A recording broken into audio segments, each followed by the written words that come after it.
Come on, you already know, man. I'm so hood. I'm always in the hood. What do you do for your hood? What you doing for your brother? Yeah. Huh? Look, been the father figure before I had my little man. I taught some how to ball, some how to throw their hands. When I was young, hung with the older crowd, I was advanced. My money was long, and plus I had a bit. I teach my kids all the time, there's no one to fit except the man upstairs, so we ain't never scared. You ride for him, and he'll ride for us. And only God can judge, so in God we trust. I'm a father figure to many, big brother to some, uncle, cousin, best friend, enemies, here I come, here I come. I keep my enemies close like I supposed to, so if they front, my crew know who to put the toast to. I'm a father figure to many, big brother to some, uncle, cousin, best friend, enemies, here I come, here I come. I keep my enemies close like I'm supposed to, so if they front, my crew know who to put the toast to. Admire my brothers, keep to a certain extent, long as my brothers ain't doing no dumb. I ride for my nieces and nephews and cousins, little sisters, my princess, just try to stay focused. Got a very, very special guest with me, my dog, my brother. Before I introduce him, just gonna give you guys the updates of what we got going on and stuff like that.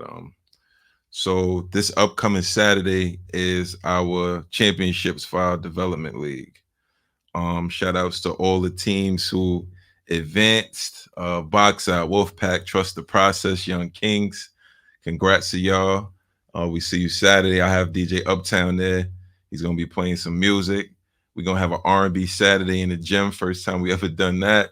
It's gonna be a good time. Also, we're having our first fundraiser. We're doing like a seafood dinners type of thing. So we're selling dinners. So if you're interested in supporting the fundraiser, feel free. Information is all over my Instagram. It's Valentine's Day next week, so shout out to everybody who's celebrating Valentine's Day. Shout out to my dog Stills. Feel better to my man Tiny. The whole Bars and Hoops family. Now for my special guest, the legendary. This is my dog, the legendary Dyree Wilson, my brother, man. Just introduce yourself, man. Let them know who we're talking to. My God, I love you, man. I love you too. You know, Dyree Wilson, I'm here speaking with my dog. I had a lot of people request to have, interviews, stuff like that. Work schedule is extremely busy. My dog got this show.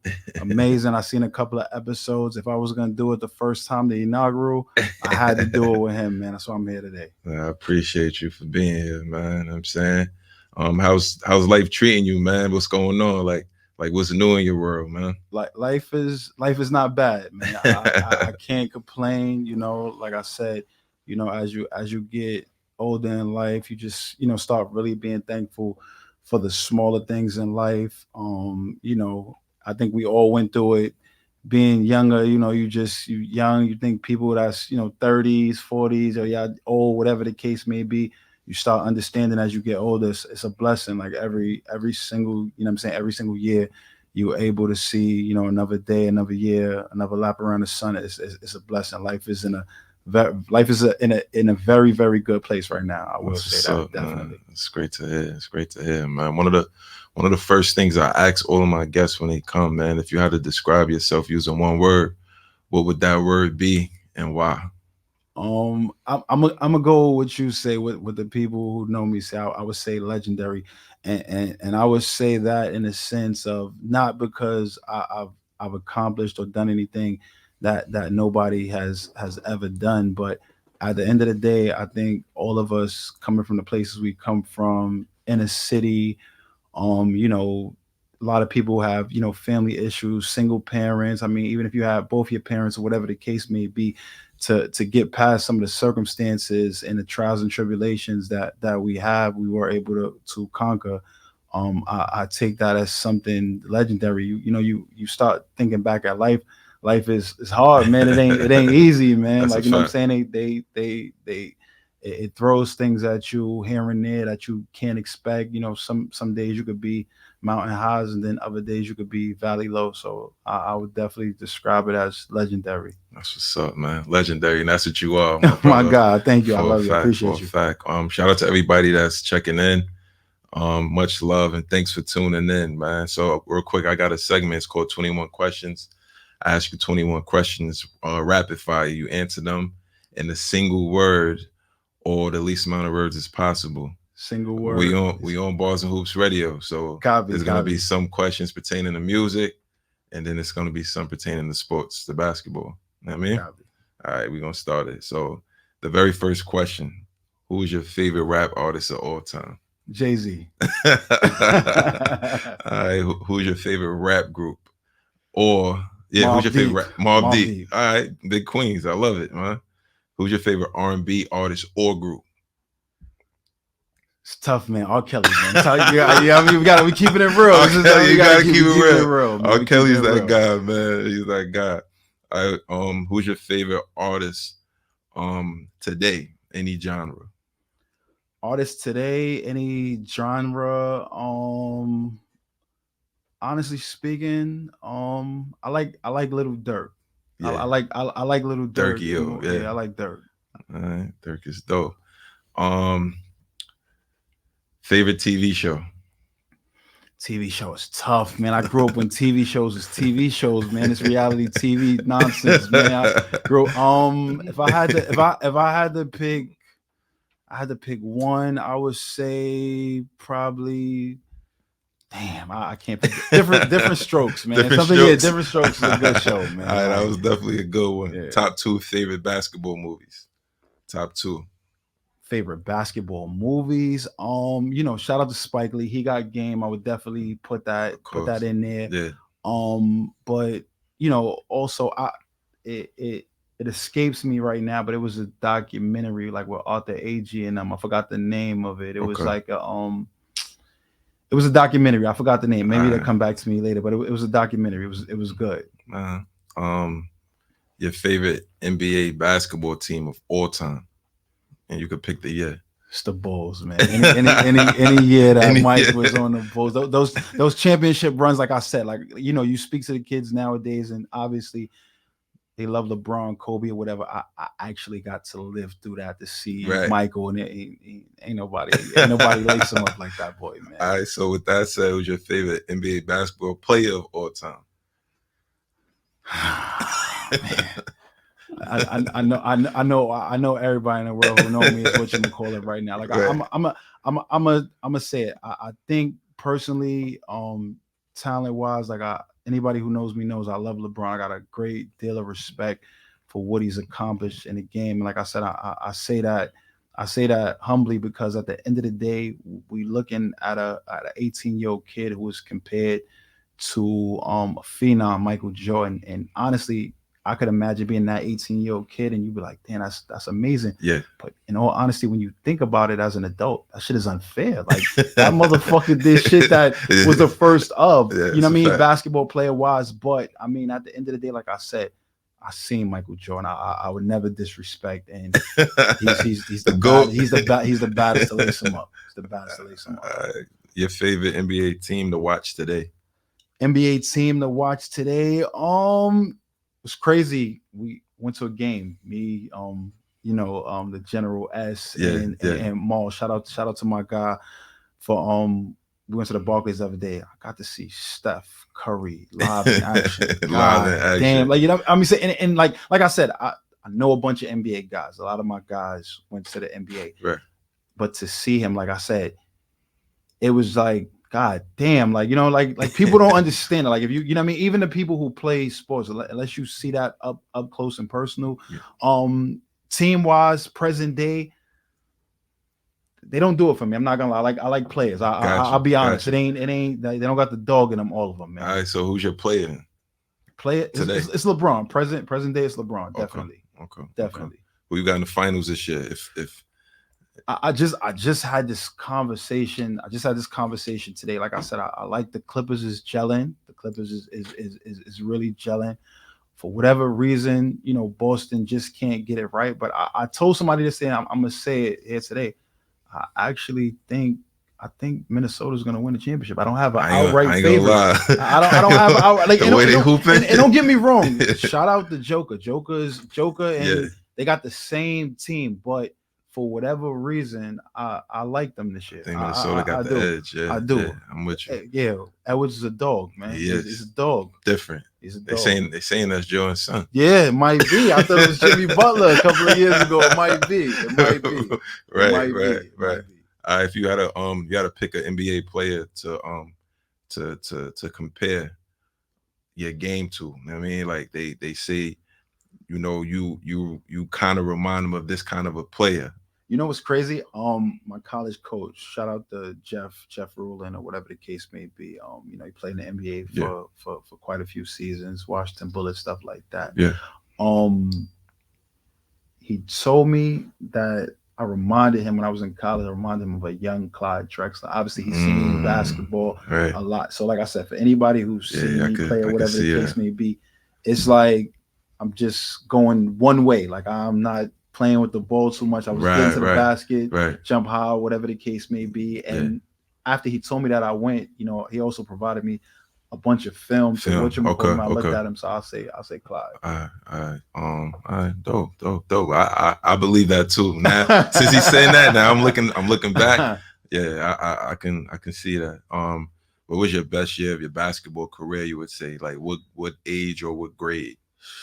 Man, like, you know, it I don't know. I mean that basketball, I mean, shout out to basketball. I loved it. And it took me, you know, all around the world, some amazing things. But it's different levels. So it's like, you know, it's AAU, then it's school, then it's, you know what I'm saying? But at the end of the day, if I had to pick one to be probably my sophomore year in Iona, we went, you know, to the NCAA tournament. I was the MVP at a conference tournament or whatever. Like I said, I don't know how long the MAAC conference was in existence, but let's just say it was 50 years. Like only 50 people have gotten that accolade or whatever. So that was amazing. Yeah, you know what I'm saying? Like I said, I don't know the total number, but you know, that was a very good year for me. Okay. Your career high in points, if you remember. Points in college, if I'm not mistaken, it was 27, 28. Like I think like twice, 3 times, or whatever the case may be. You know how hard people don't know how hard it is to score. I mean, that much it's tough. Like I said, you know, for you, for people who play basketball, whatever, especially people who critique, you know, you're critiquing pros or whatever. Those listen, I'm here to tell you, those guys that don't get up, that don't get off the bench for 48 minutes, they'll come to your local pro-am tournament to get 60 without sweating. 60 man. easy. You know what I mean? So it's whatchamacallit, man. It's definitely, you know, you definitely gotta respect people who have a craft or whatever the case may be, especially like I said, pros, college people, anybody putting in the work day in and day out. All right. Most skilled teammate you ever had the privilege of playing with, if you can remember. Listen, Hood, I love you. I could be here for forever. Like, you know what I'm saying? I done been on teams with Ron, Odom. Like, you know what I'm saying? Like, it's but like I said, New York City or whatever the case may be, it might be skill, like Eric Barkley, like, you know, Omar Cook, Dre Barrett, Kenny Satt, Anthony Glover, like the most skilled, that would be hard for me to say, but I will say that I've been blessed enough to play with some guys that for 3 or 4 minutes I'm actually in the game on the court, like, God damn, he's a bad motherfucker, man. Like, you know what I mean? You know? Phil Grant, my dog, college, like Nikia Miller, like, you know what I'm saying? I done seen some people do some amazing things. That's a fact. On the basketball court. All right. That's going to conclude our 21. Now we're going to dive into the history of you. I mean, real quick, I'm going to open up the lines, 516-206-0711 for anybody who wants to call in, 516-206-0711. For you guys watching on my gram, you want to see the entire interview, go on YouTube, type in Bars and Hoops TV. You're going to see both myself and Dyree, and not just me on the gram right now. All right, so let's talk about it, man. Where does your story begin, your basketball story? Like, when does it start? Like, if you can remember. My basketball story starts probably at 11, age 11, like Okay. just to be notable. So now, mind you, shout out to Queens. I was born in Far Rockaway. A lot of people don't know that. We was going to get to that, Yeah, man. a lot of people. I'm sorry, We was if I spoil it, but nah, it's a lot, fine. yeah, like It's I fine. was born in Far Rockaway. I stayed out there too. I was about 3. Okay.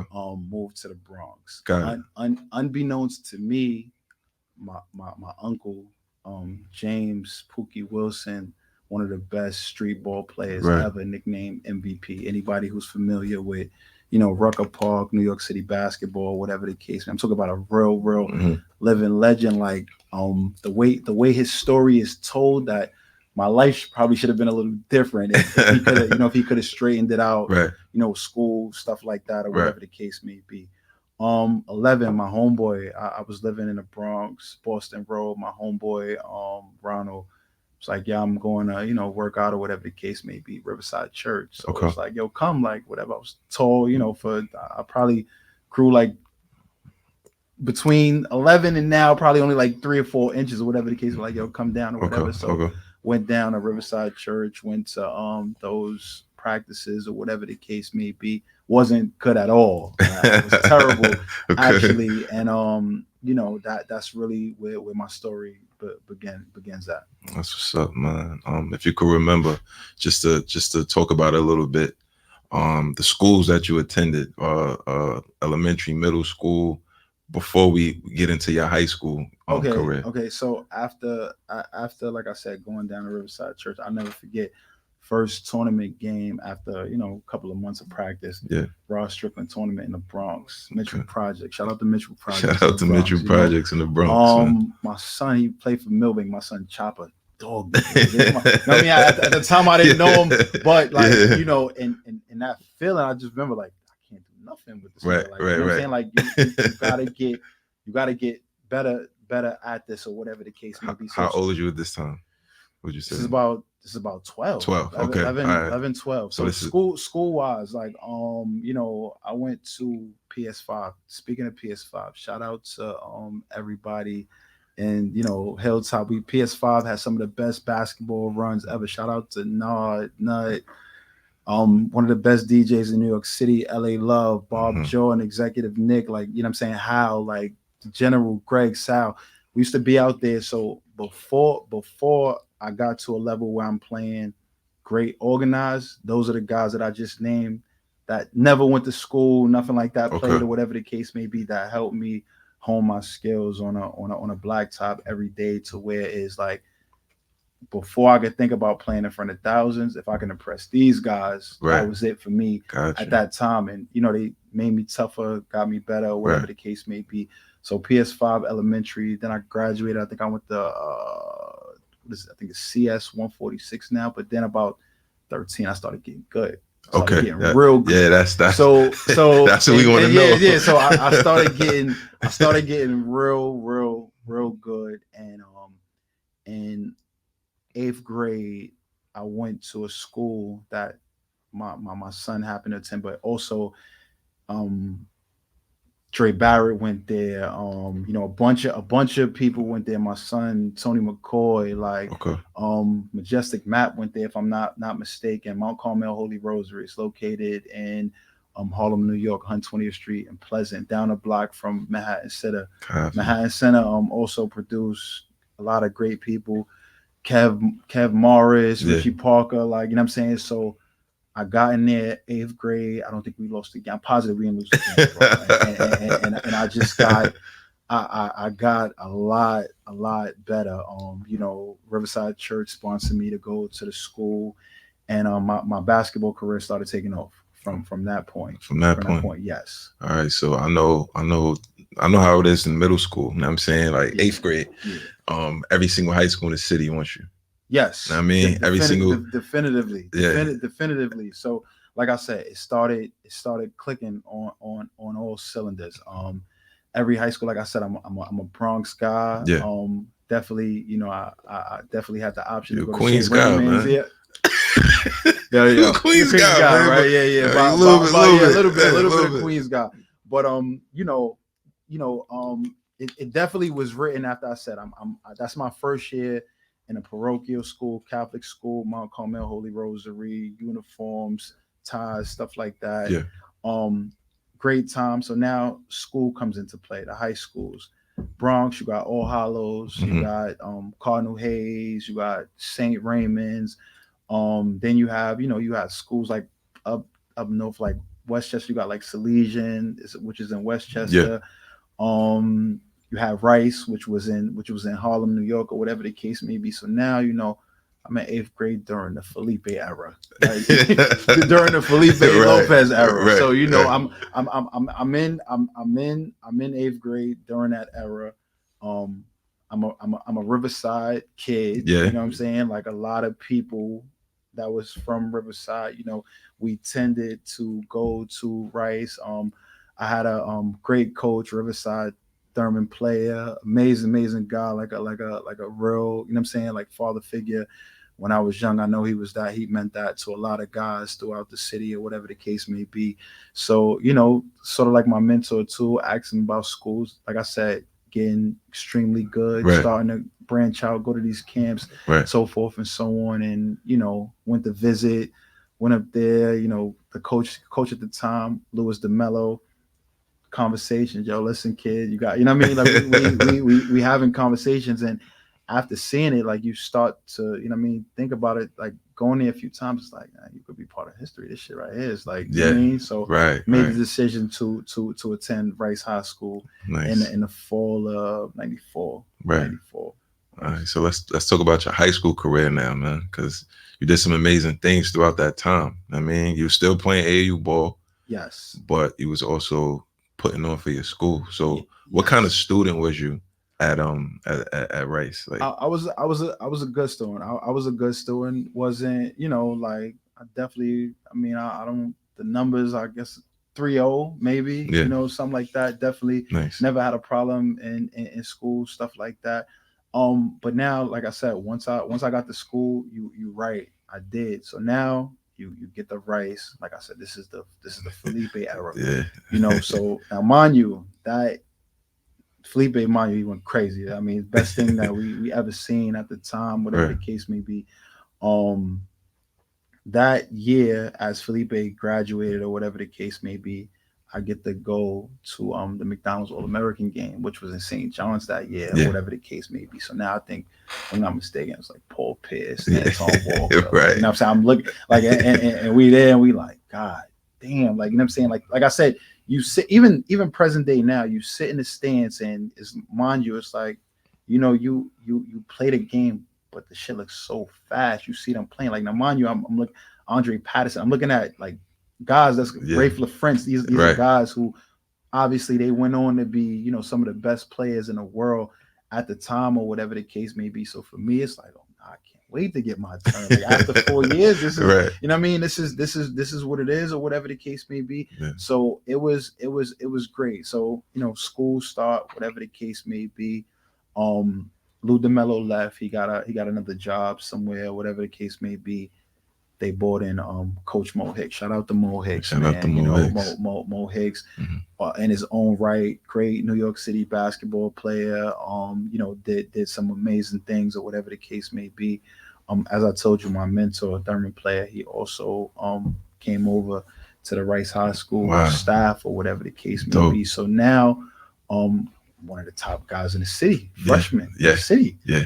So now we get into the school speculation, like, he's going to be on the varsity team, which meant a lot at the time. Like, certain things. It's almost like when you hear about $1 million in the 90s. Like that shit was a lot of money. Like it ain't much present day, but at the time or whatever. That's a big deal, man. So now get on the team, whatever the case may be.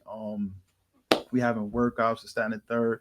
We running the stairs, shit like that, or whatever the case may be. So somehow, some way the decision is made. Not only am I on the team, I'm starting as a freshman at Rice High School basketball. Like I said, once again, it's something that goes on all around the world present day. At that time, that was a very, very, very big deal. Big enough to the point, a lot of things in my life now, you looking at them in vision is 2020 in hindsight. Like, as I was going through it, it was just like, I mean, I was the guy at my age, so like I've been starting, so Right. it was nothing. But to look back at it now, you know, like damn, that was really, you know, I mean, that was really an amazing big deal, man. Big deal.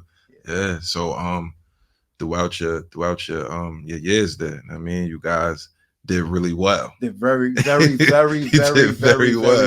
Let's like, talk about that a little bit. So I'm the Rice being a Rice Raider during that time. Shout out to all the guys I played with, my son Kevin Bell, Andre Barrett, Kenny Satt, Courtney Fields, Franklin Temple. Shout out to Gary Saunders, like Gary Saunders, G Dogs. That was like, you know what I mean, like my freshman year, that was like my mentor, whatever the case may be. Amazing career. Went on to have an amazing career at Georgia Tech. Shout out to Corey Williams, C. Homicide, went on to do some amazing things. Chetney Gray, Tariq Kirksey. So like I said, being a part of that, Kendall Manor, being a part of that heritage of basketball, it was like being a rock star during that time. You know, we went to all of the top tournaments around the world.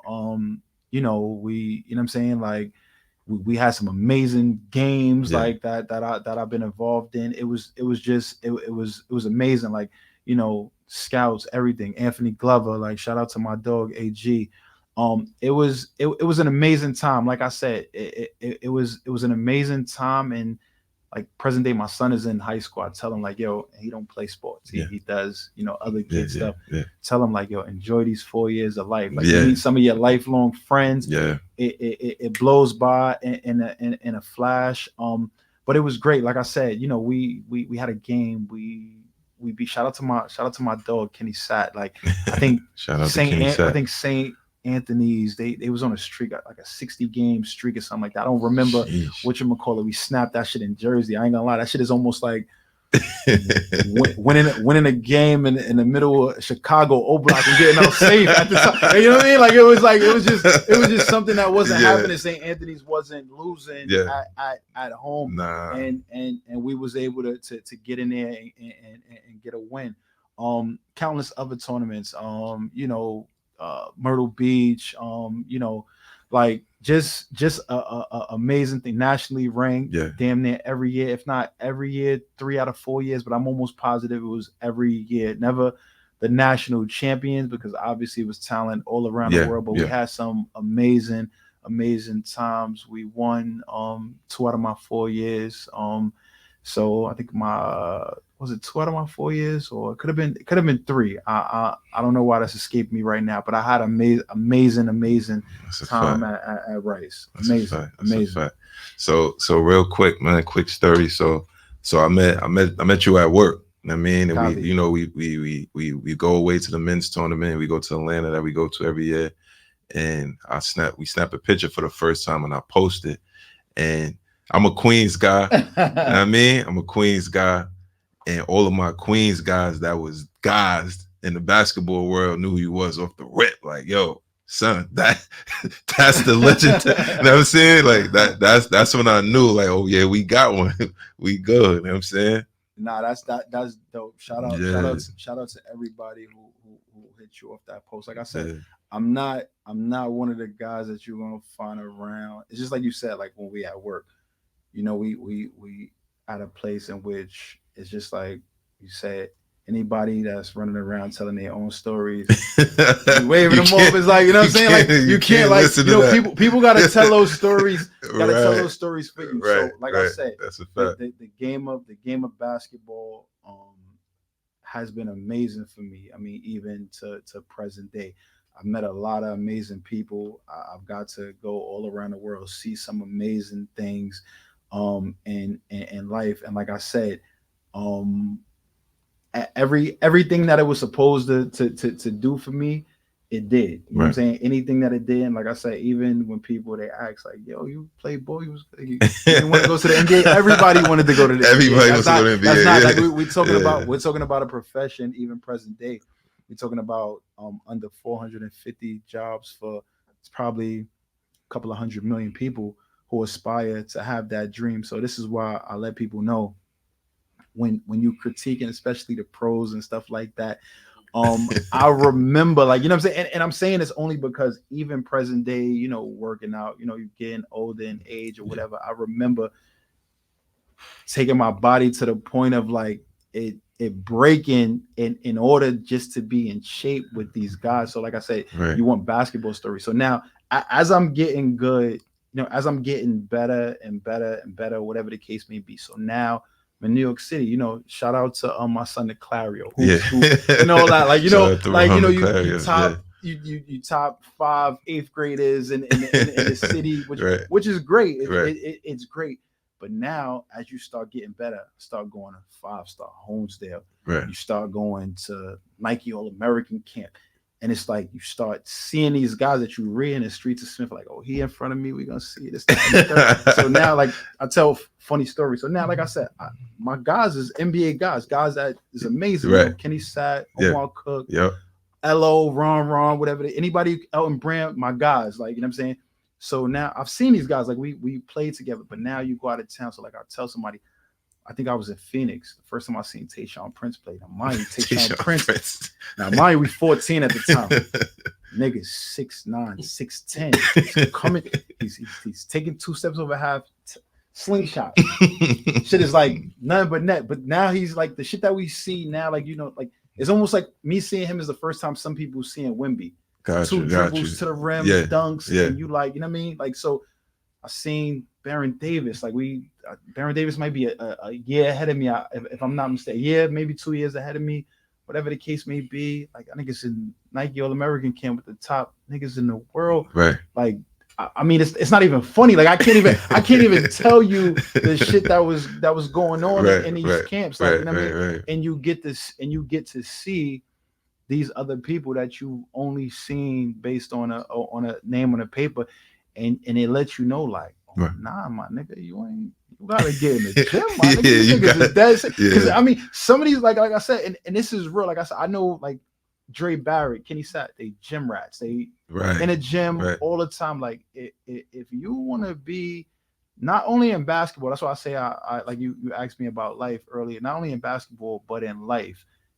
If you say you love something or whatever, you got to dedicate to it and keep it up. Like that's what I seen when I started going away and going to these camps and stuff like this. Because you could say, oh, nah, these niggas ain't chilling. They not, they in the gym. Like you could tell, like, you know what I'm saying? Like, they live in the gym. Like, you know what I'm saying? Some of these people are physically gifted to the point where it's like, come on, bro, we need to see birth certificates. These niggas is ringing, bro. Like, you know what I'm saying? Like, it was dope. Like, you know what I mean? Yeah, that's a fact. That's a fact.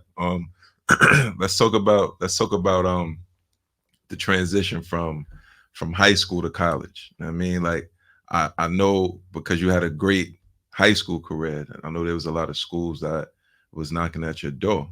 So let's talk about that a little bit. So that transition, like you said, that transition is tough, and that transition is tough for even if you're one of the top people in the world. Like I said, I know that from experience because, like I said, I have a lot of friends who were, you know, McDonald's All-American come out. It's a tough transition because, for one, it's just like every single body. So it's almost like when you go to the NBA, everybody was the guy at a certain point in time or whatever the case may be. You come into college. Don't get me wrong, colleges are happy to have you, but now it's just like Hood, that's my guy. Yeah, he plays ball. I don't give a fuck if he's on a college team. I don't give a fuck if you're the top point guard in the world. When you get on the court, he's gonna be happy to have you, but he's gonna push you every fucking day. So I mean, you have a target. You have a target on your back, and on top of that, the game is a lot faster. Like I said, once you that's what people don't understand. Like the pace. Like once you infuse the 35-second shot clock, once you know what I'm saying, like. To some people, you know, playing in high school, depending on where you played at, like you might be coming from, you know, out of town or something like that, and you know, you playing against not the best competition. You able left and right, play with the ball. College is structure, like pass the ball, go through. Can you run a play? Can you play within a system? So that is difficult. Fortunately for me, it wasn't difficult, and I was smart enough to know, like, yo, listen, I went to school. Shout out once again, Phil Grant, Kashif, Hamid, Tariq Kirksey, my guys, Jay Young. Like, I mean, like I went to a school that was winning. Like the year before I got there, Iona, they lost to Syracuse, I think by a point or some shit like that, Right. or whatever the case may be. A lot of those guys came back. So I'm in a school already where it's just like, we good to have you, my nigga. We don't need you. Like, you know what I'm saying? Like, you know what I mean? It's good, yeah. But let's back up for a second, real quick. So, you mentioned it already. You go to Iona. You pick Iona as your school that you go to. How do you decide that you want to go to this school though?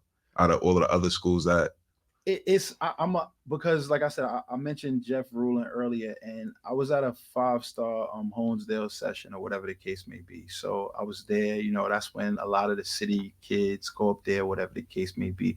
I was torturing. Like they have leagues, right? They have development. Yeah. They have development, NCAA, and NBA. So I was in my age group. I was in development. Right. Tortured in development. I got MVP of the development league. So now, as the camp goes on, they move you up to like NBA, whatever. They play quarters, like 2 and 4, 1 and 3, whatever. Great experience. Yeah. But like I said, I had a great camp.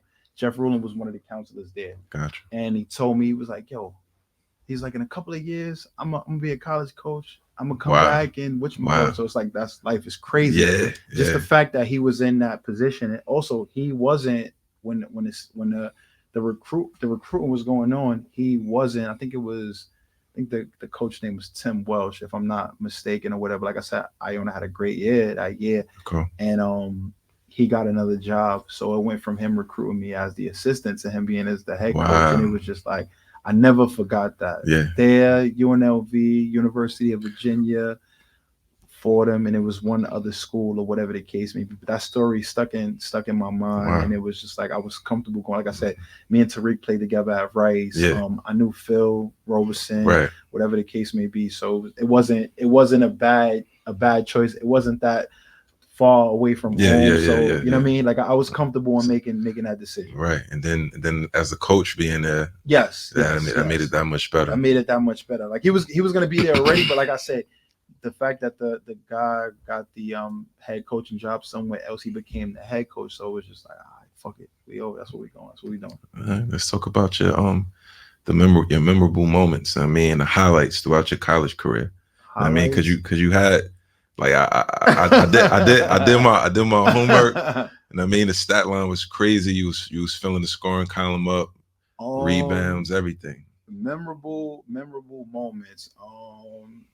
moments, like I said, it's college, NC2A. Like I said, I grew up, I seen the Fab Five with my eyes. So just to be on a college floor, NC2A, Division I, even from year one, making the all rookie team, the MAAC all rookie team, whatever. Yeah, you know what I'm saying? So like I said, all of it was highlights, individual plays. My son, like, shout out to my son Speedy Claxton or whatever. Speedy Claxton, Hofstra, whatever. He coaching at Hofstra. Ever running to Speedy, you asked him. We played Hofstra. I had a dunk. I dunked on the center. It's my guy, Greg Springfield. Yeah. Speedy DM'd me one day, probably like 2 years ago, something like that, and told me like, "Yo, bro, that's still one of the best dunks I ever seen live in life." Now, mind you, Speedy, my guy, like I said, Speedy been in the NBA. He was in the NBA quite a few years. If I'm not mistaken, Speedy a champion. He is on the Spurs. So for somebody like him to tell me that is just like, you know what I mean? Yeah. But highlights, like a bunch of things, like, you know, individual plays and stuff like that. Yeah. But the highlight really was basically going to that school for 4 years, able to attain a degree, and basically kind of mirroring what went on in college and the fact in high school and the fact of winning. So we was able to go to the NCAA tournament twice there too. Yeah. So in my 4 years, 98 to 2002, throughout that 4 years, Iona, we won twice, and then Siena won the other 2 times. So you know what I mean? I think Siena won my first year and my senior year, and we won my sophomore year and my junior year. So now, mind you, got thousands of kids in a league, right? And to a degree, it was like kind of like, you know, you being the Jordan of that 4-year era, because none of y'all niggas won. Like it was only me, it was only us, and this team right here. So that was dope. That's dope. That's dope. That's dope. Shout out to my man Phil Grant on the check-in, man. My man Jay, Phil, everybody. I love Phil. That's my dog right there, man. Me and Phil had every sneaker in college. All these niggas reselling sneakers and all that. Me and my dog had every sneaker, man. Yeah, like every in college, sneaker. Man. All these shits is all these shits is retro to us, man. We had everything, original boxes, man. Yeah, did it Phil, already. tell him, man. All right, that's what's up, man. So you had a successful high school career, successful college career. What's the next step after you finish college, after you attain your degree? What's next? What's in store for you next? So now that was the crazy thing about it though is basketball, the way it ended my senior year was just like a story out of a nightmare book. So now, mind you, the first 3 years, everything I was supposed to do, all conference teams, like I told you, freshman team, all rookie team, or whatever the case may be. Damn near majority of the the books, whatever it was, Streets of Smith, all the correspondence, pick me preseason player of the year for the conference or whatever the case may be. We had to work out in the summer or whatever. My homeboy Drago Pavlich, my brother, love him to death. We was working out, big Russian guy, 6'8", 270, like LeBron. Yeah. Fell on my knee. Redshirting wasn't an option. Never was the same that particular season. Definitively the worst season of my 4-year career. Very, very disappointing. And I won't use the term depressing, but it was just like. Then I also graduated during the same year of that 9/11 went on, or whatever the case may be. Okay. So for me, it was just like, yeah, you know what? Maybe this is how the story's supposed to end. But like you said, I went to school, got the degree, whatever the case may be. Get into, use your brain. You're a smart guy. What you gonna do now? Relax for a couple of months, you go through school from 5 years old to 22. Right. Take a break. Attained every diploma possible. Couple of months break. Started into the workforce, and like I said, that was good. Like I said, it was good in the sense that it let me know that all the lessons I've been through in life, that they made me mentally tough, because unfortunately, I know a lot of individuals that just couldn't let the dream go. Yeah, agreed. They couldn't let they still at it. Still chasing the dream. Yeah. And it's nothing wrong with chasing the dream, but at some point in time, you got to become realistic with your life. Like, you know what I'm saying? Like you have to become realistic. And I was realistic from young, and I knew, like, at the end of the day, even though this doesn't seem like my path right now, because that's one thing coming from the inner city, seeing the things, like I said, blessed and amazing. I was in Miami, first plane ride I got on, I think I was 13, 14. I'm in California. Like, people don't see these places. Like, you know what I mean? Like, I got, they was sitting on stoops, on crates, or whatever the case may be. So I always knew, whether it was basketball, working, or something else, I wanted to get back to these places with a girl, like my kids, like something, you know what I'm saying? I had stuff to look for. I mean, you did what a lot of young people aspire to do, in terms of you went to one of the top high schools, and then you go on to college, full scholarship. You graduate, which is, I mean, that it already put you in the 1-2 percentile of life. Like, yeah, that's a fact. So, you know what I mean? I mean, like, congrats to that, man. Then that alone right there is a part of your story that I needed to for my people to hear. You know what I'm saying? And I'm happy that they heard it here first. That's a big deal. Yeah, my God, I told you that. You know what I'm saying? So, real quick, growing up, who were some of the players that inspired you? I mean, that you aspired to emulate your game after, or just helped you overall, like, just from watching, not even really knowing them. Like, so listen, I'm gonna say this: if you grew up in the era that I grew up in, or whatever the case may be, early 90s, whatever the case may be, you was inspired by them fucking Jordan tapes. Come Fly With Me, all that. If you ever watch any of them tapes after them shits went off, you was ready to go to the park and get 40, shadow playing, all that. But like I said, players wise, like I said, that's why it's difficult for me to watch basketball to a degree now. So like I said, these things that went on that was like phenomenons at a certain time, up until a certain age, obviously. But like I seen the Fab Five, like I seen them live. I seen Glenn Robinson at Purdue, and you like, man, this nigga's the bad. Like I seen Mashburn, all those people. You know what I'm saying?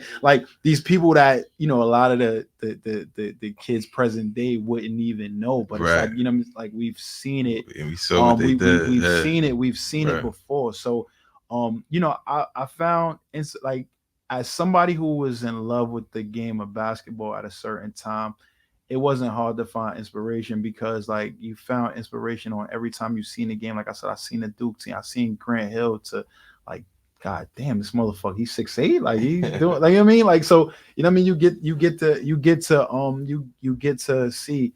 I started seeing the guys, this, I think it was Garnett did it first, 95. Like, to come back, like, I've seen. So that's high school. You can do that. Like, I mean, like, like, you know what I'm saying? Like, you like, yo, you can do it. Like, Kobe, even the sweater today. Like, this.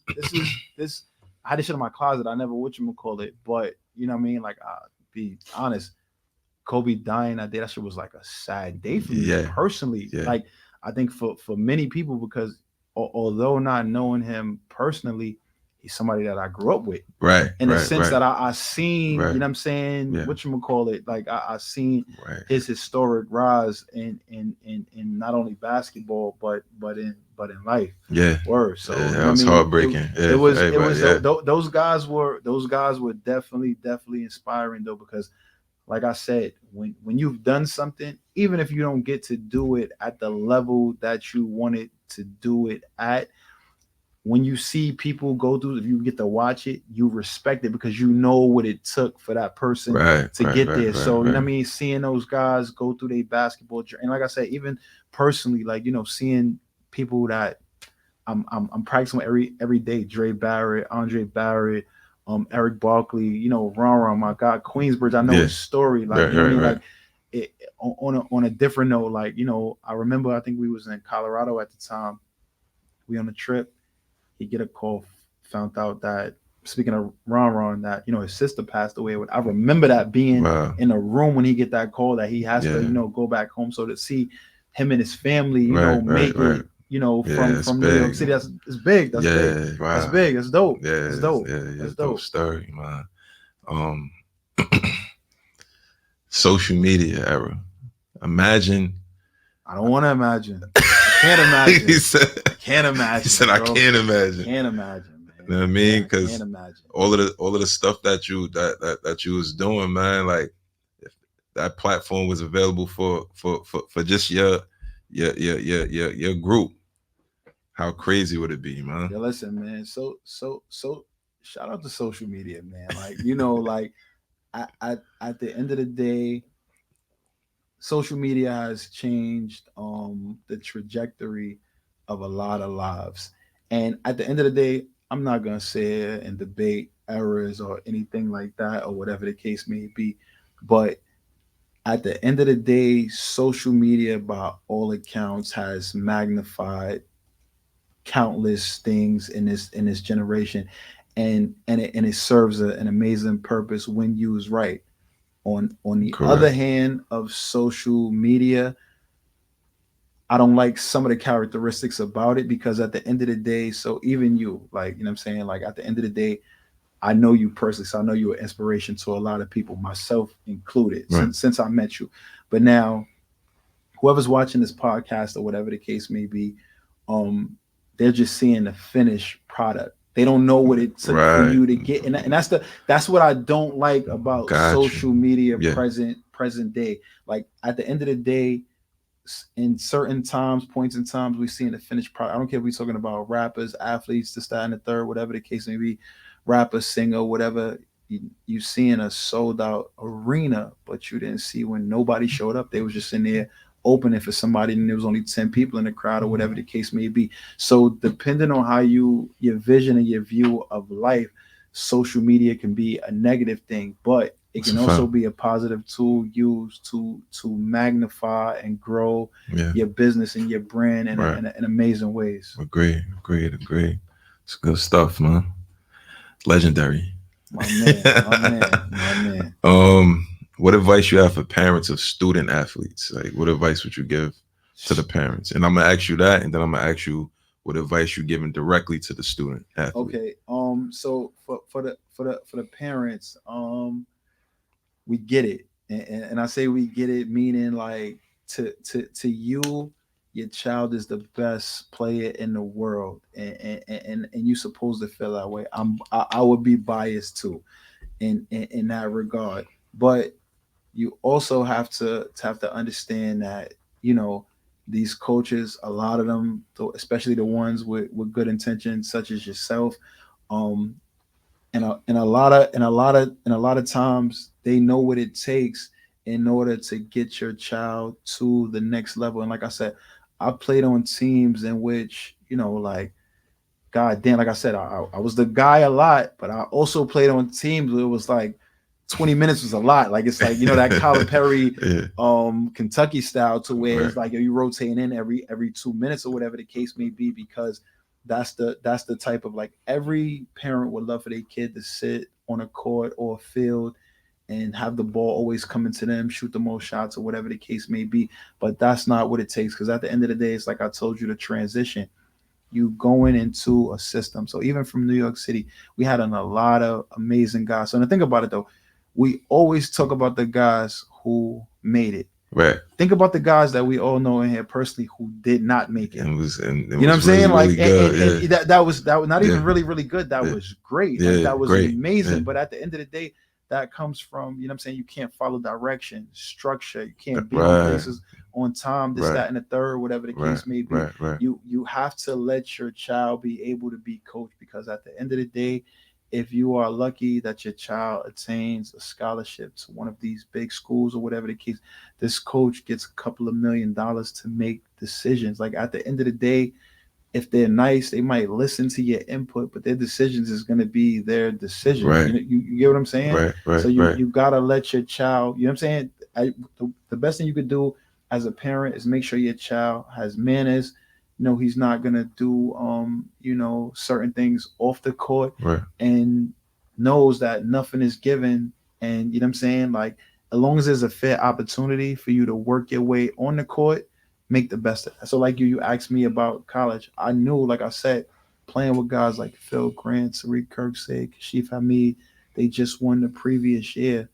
Bro, they didn't bring me here to get 20 a night. I had to play defense to get on the court. Now I'm on the court. Oh, you can score too. So you get what I'm saying? Like, you gotta, you know what I'm saying? Like, you gotta think it out. That's like, you know what I'm saying? You gotta think it out. Right. So what are you saying to the student athlete now? Like, directly to them, your advice from you to them. What I'm saying to the student athlete present day is, first and foremost, shout out to NIL. Get your money. Like, that's first and foremost, man. That's reparations in a big way. I'm extremely happy to see that, but on a more serious note, just as you stated it, the term is student athlete. Of all the things, of all my basketball accomplishments, I'm extremely proud of, but I'm way more proud of, and I know my family is, and my friends and everybody who know me, that they could bring me anywhere in the world and I could have a conversation with anybody from any walk of life. Like, at the end of the day, unfortunately, a lot of athletes, even professional athletes, they didn't take that first word in student athlete serious. And you might hear them on a podcast, on an interview, or you might see them in a paper, some financial difficulties, whatever the case may be. Education is an extremely important thing.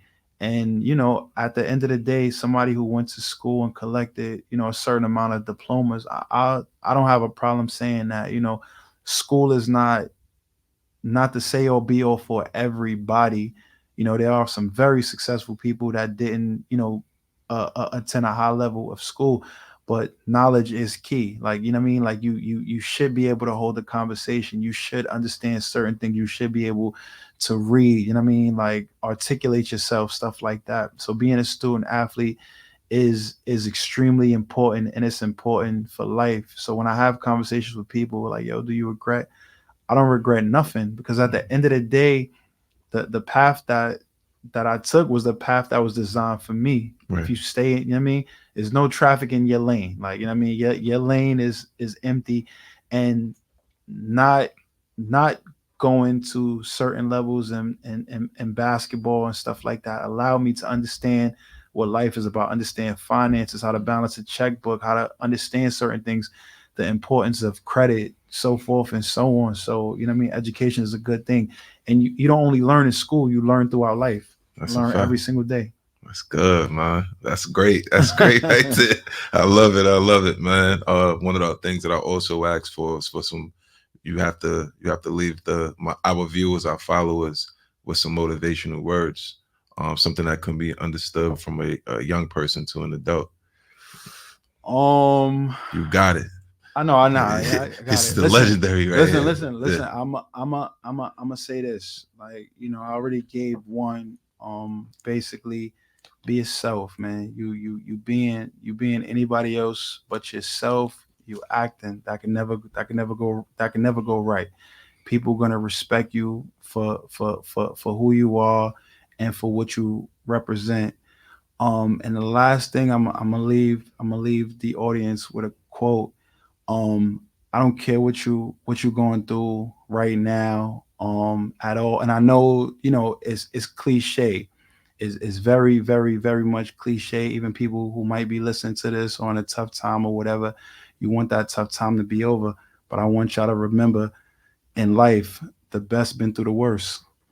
That's a fact. That's a fact. That's a fact. I love it, man. We got a couple more minutes, actually, a couple more questions and stuff like that. Throughout your basketball journey as a player, is there anything that you think you would have done? Is there anything that you wish you've done differently throughout your whole experience? I mean, like, is there anything at all? I'm not, you know what I'm saying? Like, obviously vision is 20/20 in hindsight. Like I had, you know, my best friend at the time, Dana, like D Jones. Shout out to D Jones, man. Like, it's my guy. I really miss that guy.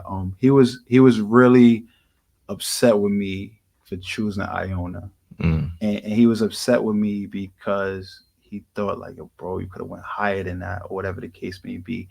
And to a degree, you know, did I ever think about that? Yes, and he's right. Like, at the end of the day, once you start understanding basketball, like you know, because it's a business. At the end of the day, schools, top ACC was the league when I was, you know, North Carolina, Duke, all that. You know what I mean? Right. Like, they're recruiting a couple of people. They don't get them. You have a good season. Right. They'll come in, this, that, and the third, or whatever. But like I said, to me, I had a story, you know, and a rapport with Jeff Rulin, and he was somebody that, you know, came 180, kept to his word, was able to get a head coaching job. Right. And I just liked the way that story sounded at the time. But, you know, I'm a big proponent of, you know, everything happens for a reason. By all accounts, it was an amazing basketball, and not only basketball, but life journey, right, which I really, really appreciate. But you start to wonder, like, you know, because as you go higher, so like, you know, like I'm in a mid-major school. Present day, I don't care where you are, they can find you. Could be playing in a fucking temple in Saudi Arabia. Like, if you're good, they're gonna find you with technology and everything. But, you know, present at the time, it's just like 25 in a quote unquote mid-major, you know, the MAAC, like, you know, other schools, like, you know, like Hofstra, Speedy, he went, shout out to Speedy again, went and killed or whatever. But now at the end of the day, you might only have to average 13 in the ACC. 13 in the ACC. Look at that shit's like, that shit's 40 in the MAAC. Like, you know what I'm saying? Fact. So you know, you look at it like that, because, you know, like, in your arrogant young self, you tell yourself, like, I don't give a fuck, bro. I got 15 at Duke. You know what I mean? You say, you know what I mean? And you gotta say that. Like, if you play sports, you have to be arrogant to a degree. Yep. So you know what I mean. So it's one of those things. Like you know what I mean. It's one of those things that you be like, you know what I mean, like. You know, should I have tried to go to a bigger school? Because that was the mindset. You go to a bigger school, you probably got to do less. You don't got to do. Somebody got a question. They asked, how hard was it to adjust into the coaching styles from high school to college? How hard was that? If it was hard. I mean, personally, for me, it wasn't too hard because once again that goes back to that terminology like student athlete. Student, you know what I mean, you learning all the time or whatever the case may be.